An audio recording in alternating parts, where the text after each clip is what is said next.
Hi, everyone. We are here with Bebe Rexha. Bebe, thank Hi, you guys. for being here. How are you? I'm good. Oh my God, he's filming. Hi, guys. It's actually going to be on film later.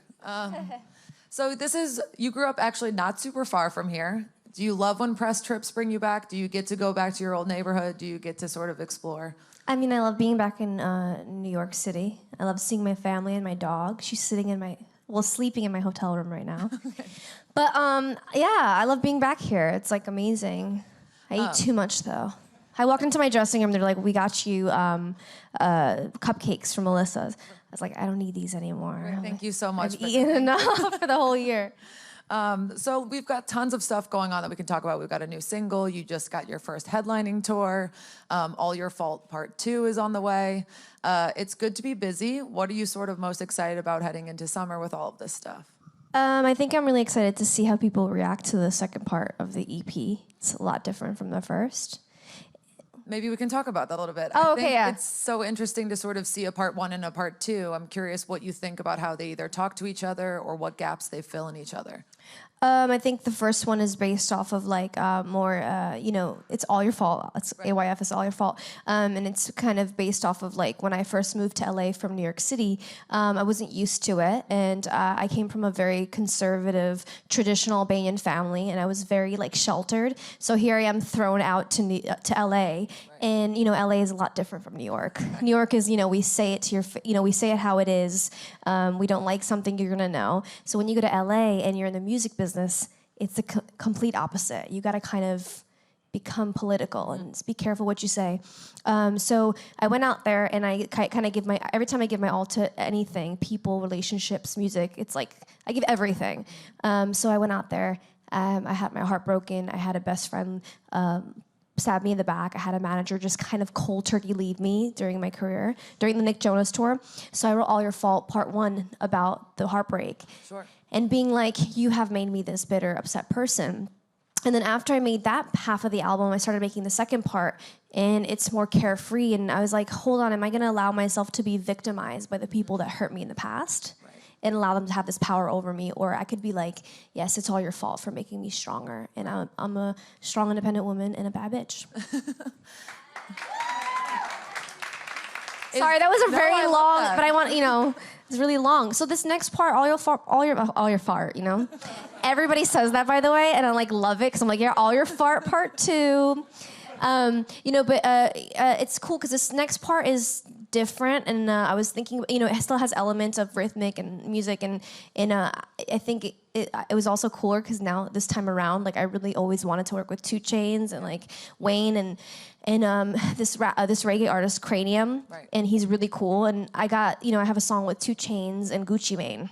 And they're on one song, it's called That's It. It's by Murder on the Beats did it. And it's like, he does all the Drake stuff. Right. And he's never worked with a female pop artist before. And it's like, I want to do things like that. Right. So, I have that song. It's called That's It.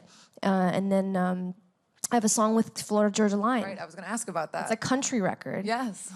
But it's an amazing song. If I were to take, Tyler has a very, he has a country accent. So if I were to take him off, this hook is, if it's meant to be, it'll be, baby, just let it be. So won't you ride with me, see where this thing goes. It's still an amazing song, And then I have Cranium on a record, and it's just all my favorite stuff. So I think it's interesting, there's a ton of different sorts of rap. There's a ton of different pop. There's producers you've worked with, now country. How are you seeking out collaborators? What are you looking for sort of in a creative partner? I just I go with the flow. Mm-hmm. Like I never really expect who I'm gonna work with, or like I just kind of just feel. Okay. Nothing is very like calculated. Like I'll put it in the universe and say, oh my gosh, I really wanna feature with the ex-ambassadors or something on this song, and maybe it'll happen. You know what I mean? But like, for example, I have a song coming out, Louis Tomlinson. Yeah. And yeah.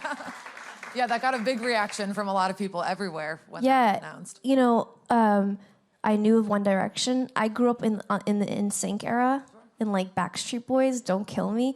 Like like somebody in the audience is like, yeah, no, but I knew how big One Direction was, and I was a fan of their music, but I wasn't like a super fan, and that's the truth.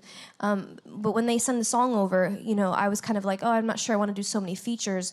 But I heard the record and I was like, it was with Louis on it, and I was like, oh my gosh, like it's such an amazing record. And meeting him and working with him, and it was just such a pleasure. So that just kind of happened. Like, Yeah, naturally. I heard the song and I was like, I listened to it and then I went back in the shower and I was like, I something about that song. Right. You know. I'm curious if there was anything, speaking as maybe somebody who is not a One Direction super fan, like, is there anything that then surprised That's gonna be. Yeah, we're gonna get all the tweets now. But is there anything that surprised you once you did get into the studio with him about him as an artist? I think he's really smart and he knows exactly what like one thing I think is really cool about Louis is that like he's not trying to be anything. Like, and he's not trying to like when, we I can't say too much, but working together, he knows what he wants, but like he's not like he doesn't have an ego and he's not like trying to be cool or make cool music. He's like, I just want to make good songs, and he's just like literally like a normal cool guy. That's awesome. And not like literally just that, He's not trying to like act the part and like, oh, like me and be my fan. It's like that's how he really is. It's really nice. Thinking about the project as a whole, and even as a part 1 and a part 2 as a whole, are you committed to the idea of like when a batch of songs is finished, you're going to put it out, as opposed to like the one big album every 2 years, or how do you kind of approach that? I don't know. I did the All Your Fault part 2, and then we had like a really serious conversation, me and my team and my label, and they're like, there's so many good songs on this. Maybe we should make this an album. And there's also so many songs that you're not putting on it. Like there's a song called Apple and a song called Naughty and Like a Baby and all these records and like Cry Wolf they're gonna get so mad that are not making this part. They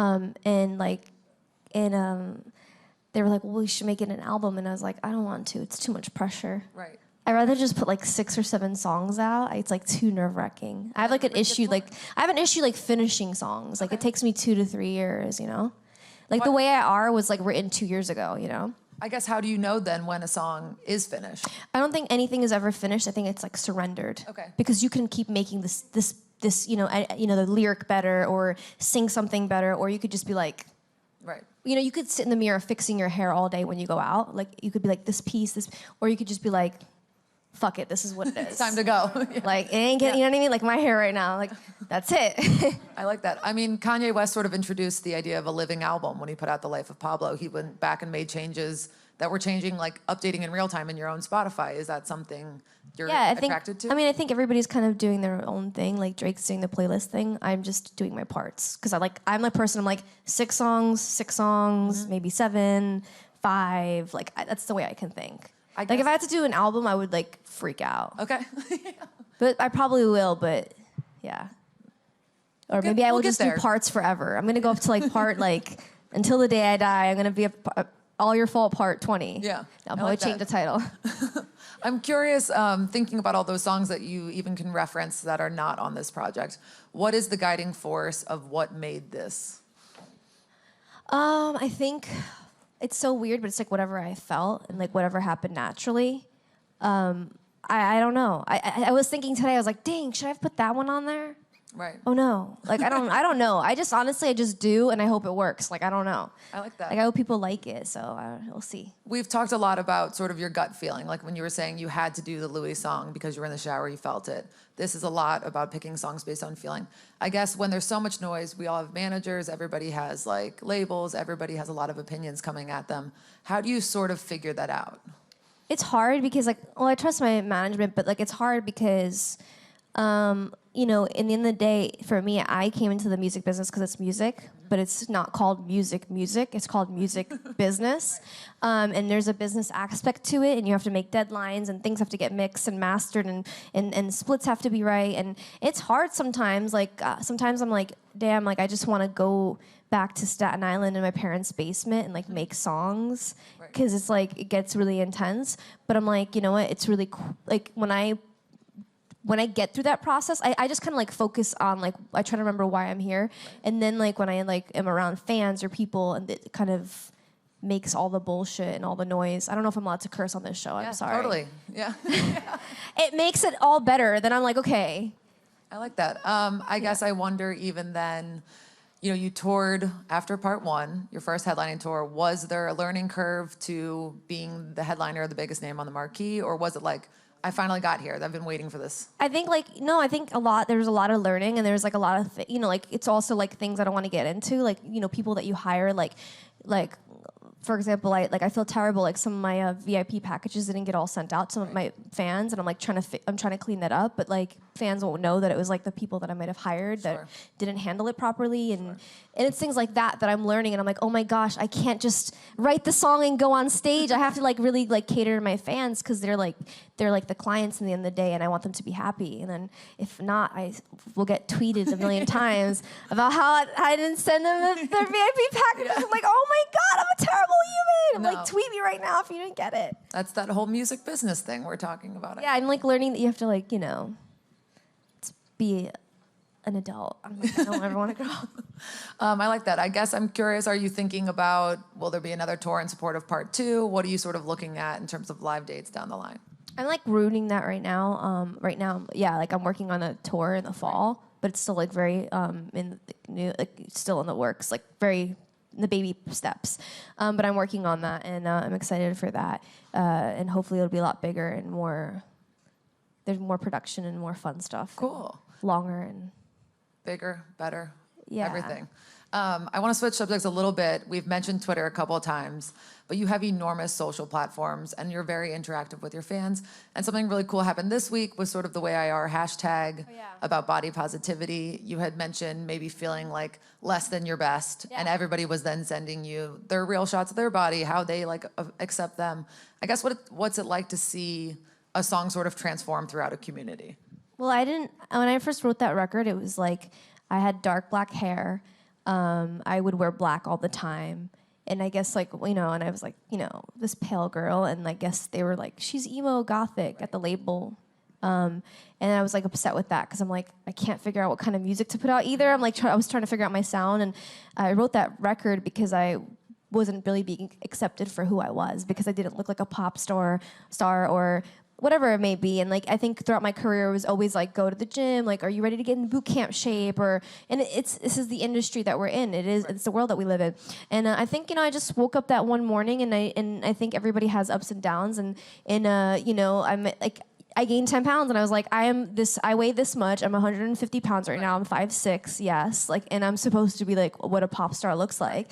And I'm like, I don't feel good today, and I'm not happy with the way that I look. And that's why I think it's really important about self-love. Right. And I posted a picture of myself, and I hashtag no Photoshop. Right. You know what I mean? Yeah. Stomach coming out, thighs sticking out, and this is just who I am. Hashtag the way I are. And then people just started sending me pictures, and I'm like, yes, let's get ugly. Let's get ugly. Because like everybody wakes up and doesn't feel perfect all the time, and I want to go and eat Melissa's cupcake right now in my dressing room so bad, but I know that I probably shouldn't because I already had a burrito for breakfast. No. Is there some sort of validation to now? I mean, this video has tens of millions of streams. The song has tens of millions of streams. To sort of see that poor experience be transformed into something that is... It's honestly amazing. This is the first video or song that I put out that I even see like young kids listening to, and they'll like be dancing to it, and they want it on repeat constantly, and it makes me really happy because I feel like that is something... I think like when you go down to music, I think the main core of a song should be what it makes you feel prior to even listening to the lyrics, just the chords and the feeling. So when you see a little kid, they're not thinking, a 2-year-old, 3-year-old is not worrying about the lyrics. They're worrying about how the song is making them feel. So when I'm getting videos every day of parents sending me videos of their little kids dancing to the song and saying, this song is literally on repeat at my house. So I'm saying, wow, this song is making people happy. Right. So that was like that's what I was hoping for. Because when I was in LA driving around, I was like so sad, and I was like, when I put The Way I Are on, it makes me happy, and it makes me want to like be happy and dance, and it makes me feel okay. And I think that's what we need now, like more than ever, is like songs that make us feel like we're okay, right? Right. Because we all have stuff going on in our lives, and this life is tough. We all have our own stories, our own battles, and I think that if I could just make somebody... I'm a small person compared to the universe, the galaxy. The fact that everybody took time out of their day to come see me here is awesome. So if I can give them 3 minutes of happiness, I'm happy with that. That's awesome. These are obviously the very positive aspects of social media and the way that you've used it in a great way. There are a lot of people who, you get a lot of negativity. There's people fighting in comment sections. There's people who have a lot of opinions.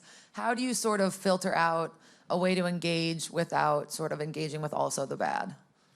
It's hard because I am a New Yorker, as I said, as everybody knows. Everybody's always thinks like they're like, with your name or like the way you sing, we think you're from like Europe or something. I'm like, no, I'm from Brooklyn, Bensonhurst, you know. It's hard because like I read things and I think that sometimes it's easier to hide behind a computer. But if I were to look at somebody right now, if I were to look at you right now and actually say you have, like, and it's true, you actually have a beautiful smile and you have beautiful eyes, it feels more personal. You're like, wow, thank you. Like, you know, but I would never look at somebody and say, like, you're ugly. You know what I mean? What's wrong with you? You're useless. But when you go behind a computer, you don't understand how real that is. It's bullying.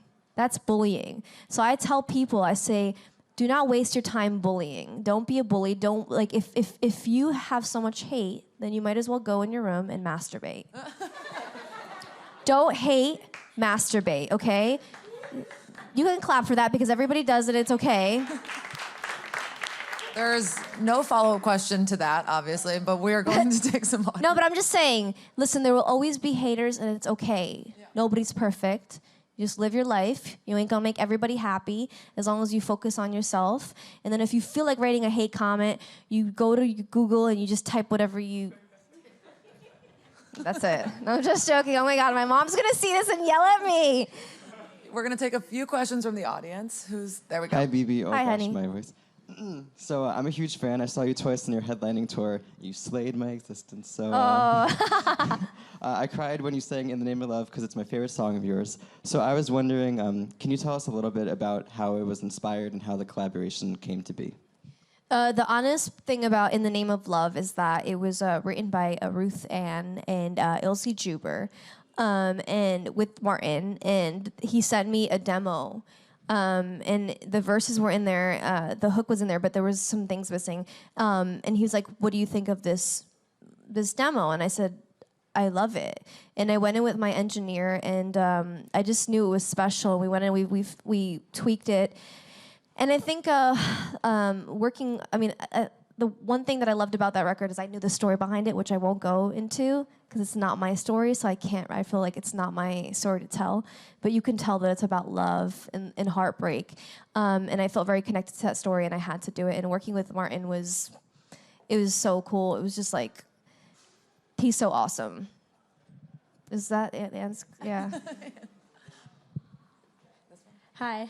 I just want to say I love your music. I've been following you since the beginning. I like your T-shirt and your hat. Thanks. My question is, in all your fart... You said fart! See, I told you! In all your fault 1 and all your fault... wait, in part 1 and part 2, what are the track that you're most emotionally connected to in both albums? Dang, that's really tough. Well... There's a song right now in part 2 called "I Got Time." And I wrote it really sad lately because I was in LA and I'm like, I think I've always been like kind of just searching. Like I feel like we're always searching, like searching for love or searching for something or searching for like a better place in our lives. So I wrote this song called "I Got Time," and it's just reminding myself that like I got time. Like, you know what I mean? I'll do what I want. Like I'll fall in love with who I want because I have time and there's no need to rush. And then for part 1, I don't know. I love all those songs, but you know what song I really liked, like that like, kind of just came out of me, was "Bad Bitch" because. Why are you laughing like that? No, because it's one of my favorite songs. Oh, mine too.